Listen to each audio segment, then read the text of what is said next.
लेकर भी आ जाएगा। लकी भाभी को लेकर मायके जाता है, शाम को लेकर भी आता है। आते वक्त, लकी, तुम्हारे लिए मैंने एक लड़की देखी है, बहुत सुंदर है। अच्छा, क्या बात है भाभी, मुझे भी दिखा दो और उससे भी पूछ लो कि मुझसे शादी करेगी ना। इतनी सुंदर होगी तो मुझसे क्यों शादी करेगी भाभी। अरे वाह, क्या बुराई है तुम में, इतने अच्छे हो दिखने में। हाँ, बस अपनी भैया से थोड़ा कम हो। हाँ भाभी, आपको तो भैया से अच्छा कोई लगता ही नहीं है। लकी, तुम्हारे भैया हैं ही लाखों में एक। रात में दोनों घर आते हैं, लेकिन थोड़ी ही देर में उनके घर रॉकी की मौत की खबर आती है। हे भगवान, ये क्या हो गया। मेरा बेटा मुझे वापस कर दो। सब मिलकर माँ और गीत को संभालते हैं। एक दिन, गीत बेटा, अब तो रॉकी रहा नहीं। तू देख ले, अगर मायके जाना हो तो। गीत कुछ नहीं बोलती और कमरे में चली जाती है। एक दिन बुआ सास उन लोगों के घर आती है। अरे भाभी, किसकी नजर लग गई आप लोगों के घर में? मुझे तो लगता है कि इस लड़की के ही पैर ठीक नहीं है, तभी तो आते ही हमारे घर का चिराग खा गई। बुआ सास की बात सुनकर गीत को रोना आ जाता है। वो अपने कमरे में जाकर जोर जोर से रोने लगती है। लकी को ये सब देखकर अच्छा नहीं लगता। बुआ क्या बोल रही हैं? किसी का जीना मरना ऊपर वाले के हाथ होता है, ना कि किसी के पैर पर। अरे देख लो भाभी, छोटा भी हाथ से निकल रहा है। ऐसा ना हो कि ये लड़की सबको आपके खिलाफ कर दे।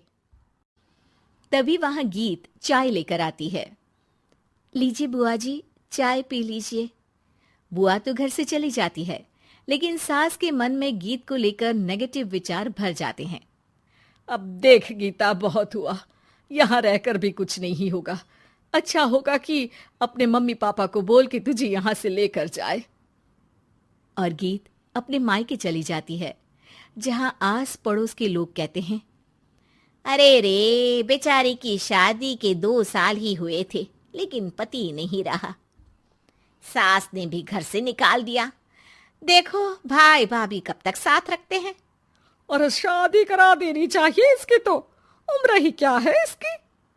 हाँ, लेकिन करेगा कौन? एक तो शादीशुदा, ऊपर से कलंक पति की मौत का। तभी वहां लकी आ जाता है और वो पड़ोसियों की बात सुन लेता है। लकी, तुम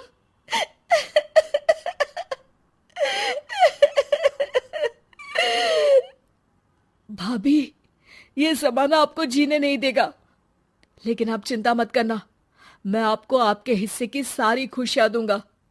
लीजिए, माँ ने आपका ये बैग भेजा है, इसमें आपके जरूरी सामान है जो वहीं रह गए थे। लकी देखता है कि गीत को ससुराल से लेकर मायके तक हर जगह सिर्फ ताने ही सुनने पड़ते हैं। वो सीधे अपनी माँ के पास जाता है। माँ, एक बात सुनो, ये कहाँ का न्याय है? एक लड़की जो छोटी सी उम्र में अपना पति खो चुकी है, वो अब दुनिया के ताने भी झेल रही है। यार, ये तो गलत है ना माँ। हमें भाभी का सपोर्ट करना चाहिए। क्या भैया होते तो भाभी को ऐसा देखकर दुखी नहीं होते? अरे देख लकी, ये समाज ऐसा ही है, और भैया होते तो गीत की ये हालत होती ही नहीं। बिना पति के औरत को तो ये सब झेलना ही पड़ता है। लेकिन कोई तो जरिया होगा ना माँ, भाभी भी हमारे परिवार का हिस्सा है, हम कुछ तो कर सकते हैं ना उनके लिए। हिस्सा है नहीं, हिस्सा थी, और अब तू ज्यादा ना भाभी भाभी करना बंद कर दे, समझा? कुछ दिन ऐसे ही बीतते हैं और एक दिन लकी देखता है कि गीत उसके ही कॉलेज में पढ़ने आई है। अरे भाभी, आप यहाँ कॉलेज में कैसे? लकी, मैंने पढ़ने का निर्णय लिया है। शादी के कारण मेरी पढ़ाई को बीच में ही रोक दिया गया था, पर अब जब कुछ नहीं बचा तो मैंने सोचा पढ़ाई में ही मन लगाऊं। अरे आपने बिल्कुल सही सोचा भाभी। किसी भी तरह की कोई भी जरूरत हो तो प्लीज बिना किसी हिचक के बताना, मैं हूं आपकी मदद के लिए। लेकिन कहते हैं ना, गीत की जिंदगी में सब कुछ बहुत दिनों के लिए ठीक नहीं रहा। और एक दिन क्लास में, अरे ये विधवा है, इसकी तो शादी हो चुकी है। क्या बात कर रहे हो? हमारे साथ तो बैठकर ऐसे पढ़ाई करती है जैसे बच्ची हो। अरे बच्ची नहीं, बहुत शातिर है ये। किसी को नहीं बताया कि ये शादीशुदा है, वरना हम इसे आंटी आंटी कहकर पुकारते ना। अरे अब तो पता चल गया ना आंटी जी। Aunty aunty. फिर क्या, सभी गीत को आंटी बोलकर चिढ़ाने लगते हैं। गीत को रोना आ जाता है और वो क्लास के बाहर जाकर रोने लगती है। सामने से लकी आ जाता है। अरे क्या हुआ भाभी, आप रो क्यों रही हैं? तभी पीछे से एक लड़की आ जाती है। हे हैंडसम, इस औरत से ना दूर रहना, इसके प्यार में मत पड़ जाना, क्योंकि ये शादीशुदा है। हमारे साथ झूठ बोलकर हम जैसी ही रह रही थी। हाँ तो क्या गलत है? सही उम्र में तुम्हारे माता पिता तुम्हारी पढ़ाई छुड़वा देते तो आज तुम भी शादीशुदा ही होती ना। और इनका पति नहीं रहा, उसमें इनका क्या कसूर?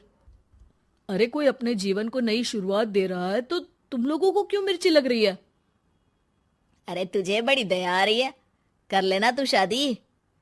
लकी तब तो कुछ नहीं बोलता, लेकिन ये बात उसके मन में घर कर जाती है। और फिर एक दिन, माँ, मैं गीत से शादी करना चाहता हूँ। अरे क्या बक रहा है बेटा, तेरा भाई तो खा गई वो, अब मैं अपना दूसरा लड़का नहीं खो सकती। नहीं माँ, मैं गीत को यूं परेशान नहीं देख सकता।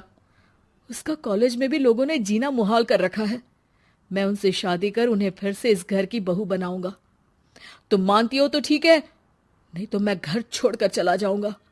अरे मुझे मंजूर है बेटा। लकी माँ के साथ गीत के घर जाता है और उसका हाथ मांगता है। घर वाले मान जाते हैं। थोड़े से इनकार के बाद गीत भी लकी से शादी करने को मान जाती है।